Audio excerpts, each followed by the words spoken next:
میں ہوں فیصل خان اور آپ دیکھ رہے ہیں جیو ان فوکس۔ بات شروع کرنے سے پہلے میں آپ کو دکھا دوں کہ آپ نے یہ دیکھ کے پریشان نہیں ہونا ہے۔ یہ نئی بلاگ ہے، یہ نیا کلپ آپ دیکھ رہے ہیں، یہ اسلام آباد ہے اور یہاں ایسا جون میں بھی ہو سکتا ہے۔ خیر، بات شروع کرتے ہیں۔ پاکستان میں کچھ اثاثے گروی رکھنے کا انہوں نے فیصلہ کیا ہے کہ پاکستان میں جو رہ گیا نا اس کو بھی بیچ کے کھا جاؤ۔ اس میں ہے جی اسلام آباد ایکسپریس وے، میٹرو اسلام آباد، سپورٹس کمپلیکس اسلام آباد، کوسٹل ہائی وے جو گوادر سے کراچی تک جاتی ہے، P T D C hotel, سیاحتی مقامات پر ہی ہوتے ہیں، اچھے تگڑی کمائی کرتے ہیں یہ ہوٹل، اور جی ٹی روڈ وہ بھی گیا، اور اس کے بدلے میں یہ اسلامک سکوک بانڈز جاری کریں گے اور یہ گروی رکھ رہے ہیں تھوڑا پیسہ جنریٹ کرنے کے لیے۔ اچھا جی، ان سب نے قسم کھائی ہوئی ہے کہ مریم نواز کو انہوں نے ہر جگہ ذلیل کرنا ہے۔ مریم نواز یہ کہتی تھی کہ پیٹرول کی قیمت ہم اس لیے بڑھا رہے ہیں کہ Imran Khan I M F کے ساتھ ایک معاہدہ کر کے گیا ہوا ہے اور ہم اس معاہدے کو آگے بڑھانے پہ مجبور ہیں۔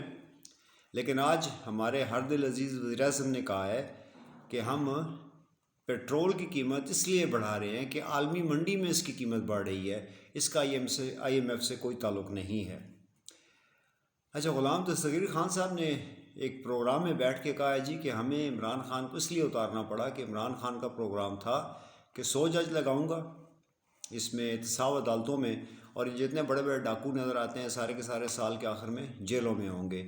ایک تو عمران خان کی یہ بات ثابت ہو گئی کہ انہوں نے کس لیے مجھے اتارا ہے، یہ این آر او نہیں دے رہا تھا، انہوں نے این آر او خود لے لیا۔ دوسرا نون لیگ کا ہے رانا ثناء اللہ، اس کو اب تو سبھی جانتے ہیں۔ اس نے یہ بیان دیا ہے کہ اس نے یہ کہا ہے کہ ہمیں اطلاع مل گئی تھی کہ عمران خان کس کو آرمی چیف لگا رہا ہے۔ عمران خان کہتا ہے میں نے تو سوچا بھی نہیں تھا اس کا، تو مجھے تو اس کی پرواہ بھی نہیں ہے کہ کون ہوگا۔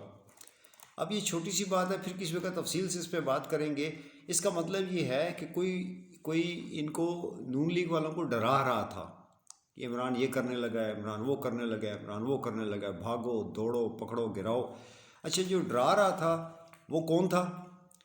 جس نے ان کو ساروں کو ڈرا دھمکا کے ایک جگہ اکٹھا کیا اور اکٹھا کر کے سارے کا سارا ڈرامہ رچایا، جبکہ سارے کے سارے ٹوٹل جتنے بھی سیاستدان ہیں ہمارے، یہ اس بات پہ متفق تھے کہ عمران خان کی حکومت ڈوب رہی ہے، جو کہ ڈوب رہی تھی۔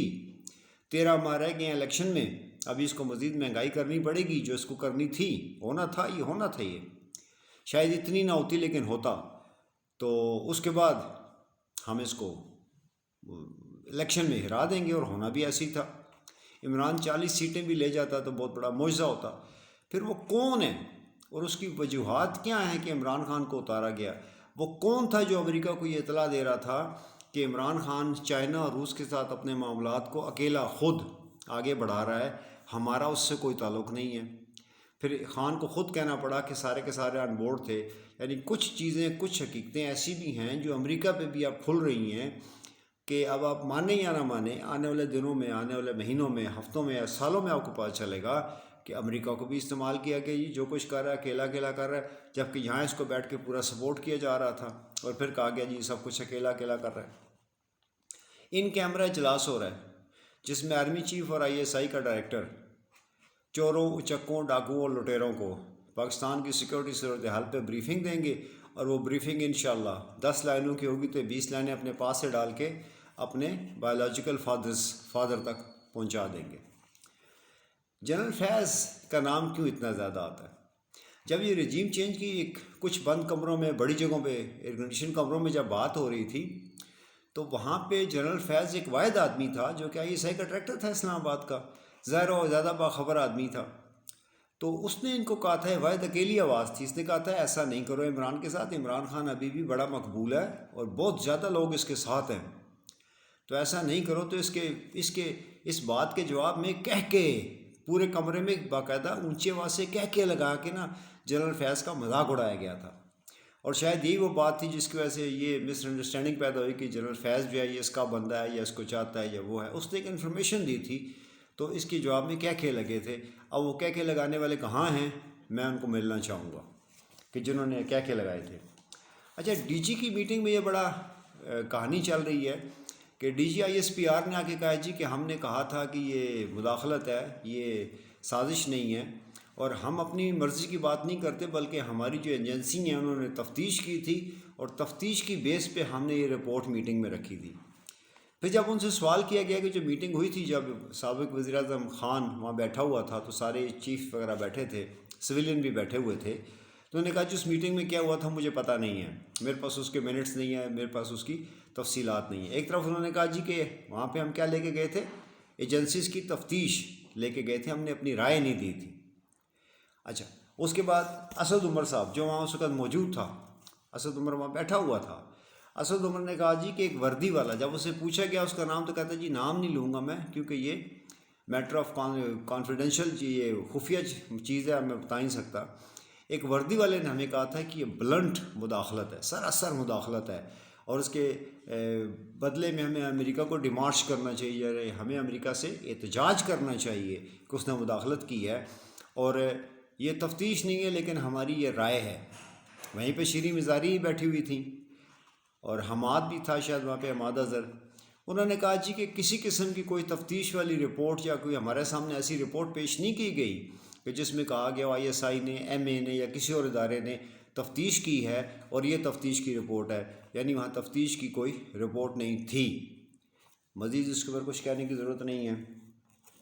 پھر آخر میں عمران خان وہاں تک لے کے آ گیا ہے مقتدر حلقوں کو کہ عمران خان سے درخواست کی گئی ہے کہ ہم آپ سے بات چیت جاری رکھے ہوئے ہیں، انشاءاللہ ہم کسی نتیجے پہ ہی پہنچیں گے، لیکن فی الحال آپ امریکہ کا نام لینا چھوڑ دیں۔ تو عمران خان نے اس سے انکار کر دیا۔ عمران نے کہا جی میرا بیانیہ یہی ہے، میں اس سے پیچھے نہیں ہٹوں گا، کیونکہ میں یقین رکھتا ہوں کہ امریکہ نے مداخلت کی ہے۔ عمران کو ریکویسٹ کی گئی ہے کہ عمران کا نام، امریکہ کا نام لینا چھوڑ دے، لیکن خان اس بات کو نہیں مان رہا ہے۔ پھر زرداری کی زبان سلپ ہوئی ہے۔ ایک میٹنگ میں یا پریس کانفرنس میں بیٹھ کے اس نے کہا جی انشاءاللہ اگلی حکومت ہماری ہوگی، اور اگلی حکومت میں ہم پورا شیئر لیں گے، پورا شیئر لیں گے۔ کس سے شیئر لیں گے آپ؟ کون سی خدمت کے بدلے میں شیئر لیں گے؟ آپ نے کس شیئر کی بات کی ہے؟ وہ کون سا شیئر ہے جو آپ لیں گے؟ یہ وہ ساری کی ساری باتیں، جیسے میں نے آپ کو اثاثے گروی رکھنا، اس کی D G I S P R کی یہ باتیں، غلام دستگیر اور سراج ثناء اللہ، اس کے اوپر انالیسز آپ کو آج کل کوئی میڈیا نہیں بتائے گا، کیونکہ یہ بھکاری قسم کا جو میڈیا ہے، ان کو، ان بے شرموں کو، پہلے جو مائک لے کے گھس جاتے تھے لوگوں کے منہ میں، بتائیں جی نیا پاکستان کہاں ہے، یہ آپ کو یہ اطلاعیں نہیں دیں گے۔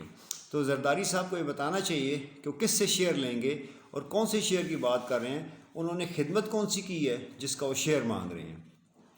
آج کل ہمارے حکمران کس قسم کے لوگ ہیں؟ میں آپ کو ایک مثال چھوٹی سی دینے لگا ہوں کہ خواجہ آصف نے مشرف کے دور میں قومی اسمبلی میں ایک تقریر کی تھی، اور اس نے کہا تھا کہ ہمارے اوپر پاکستان کا کوئی قرض نہیں ہے، اگر کوئی قرض ہے تو فوج پہ ہے، فوج نے قرض دینا ہے۔ اچھا، آخر کار ہمارے ہاتھ ان کے گریبانوں تک جائیں گے۔ بنگالیوں پر ظلم کیا گیا، کیا مطلب تھا اس کا؟ اس بات سے بنگالیوں پر ظلم کیا گیا، یعنی کہ پاکستان نے بنگال کو بچانے کے لیے جو فوجی آپریشن کیا تھا وہ ظلم تھا۔ پنجاب خاموش رہا، یعنی خاموش تماشائی رہا۔ پنجاب جرم میں شامل ہے، پنجاب سہولت کار بن گیا۔ وہ کشمیری یعنی کہ فوجی، یہ تو 48 میں کشمیر جانے سے انہوں نے انکار کر دیا تھا، اور آج جو کشمیر ہمارے پاس ہے یہ فوج نہیں بلکہ قبائلی لشکروں کا تحفہ ہے۔ اربوں روپے ہم فوج پہ خرچ کرتے ہیں، اور داستان ان کی کیا ہے؟ 48، 65، 71، 81، 89۔ اگر کوئی آزاد کمیشن بنے، یعنی یہ جو جنگیں لڑائیاں ہوئیں اس میں کیا ہوا، تو ہمارے سر شرم سے جھک جائیں گے۔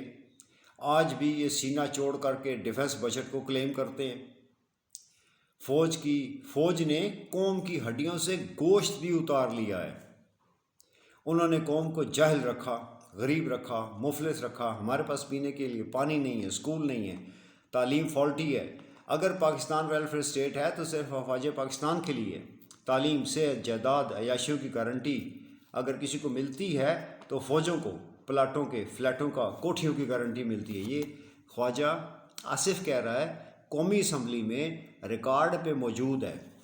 یہ ہمارے حکمران ہیں۔ اگلا لفظ سنیے گا ذرا، کتنے شرمناک الفاظ ہیں ہماری افواج کے لیے، اور یہ کتنی شدید اور برے قسم کے الزامات ہیں ہماری فوج پہ۔ خالدہ ضیاء نے،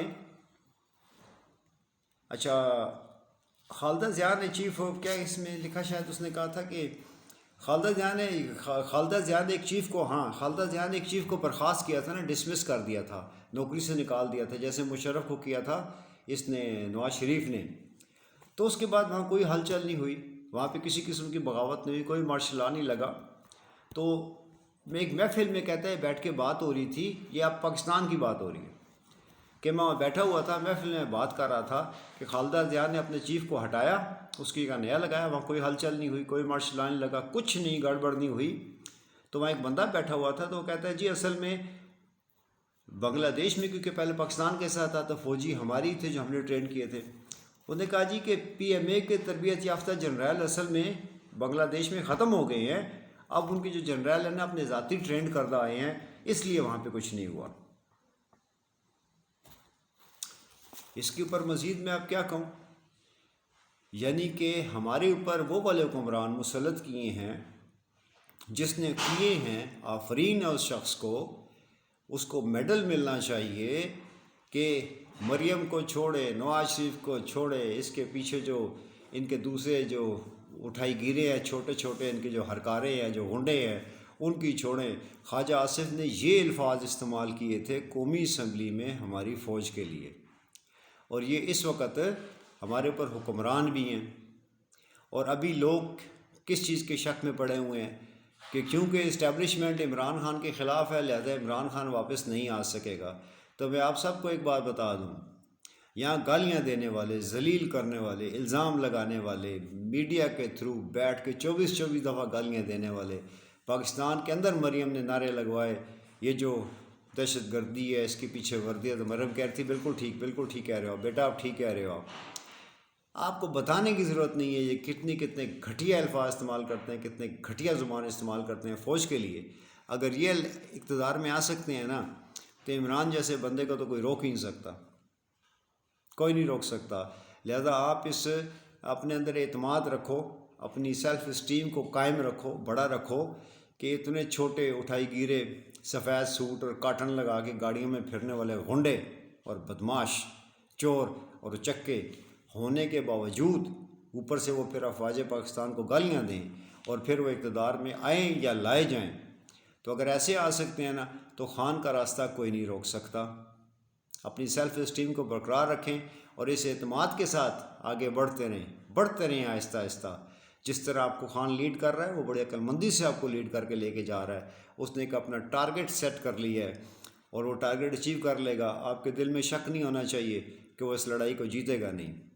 جب یہ لوگ لائے جا سکتے ہیں، بٹھائے جا سکتے ہیں، تو خان کو بھی آپ لا سکتے ہو، بٹھا سکتے ہو. باقی سب کسی اور کے محتاج ہیں کہ وہ ان کو لائیں اور لا کے بٹھائیں. خان آپ کا محتاج ہے، آپ اس کو لا بھی سکتے ہو، بٹھا بھی سکتے ہو.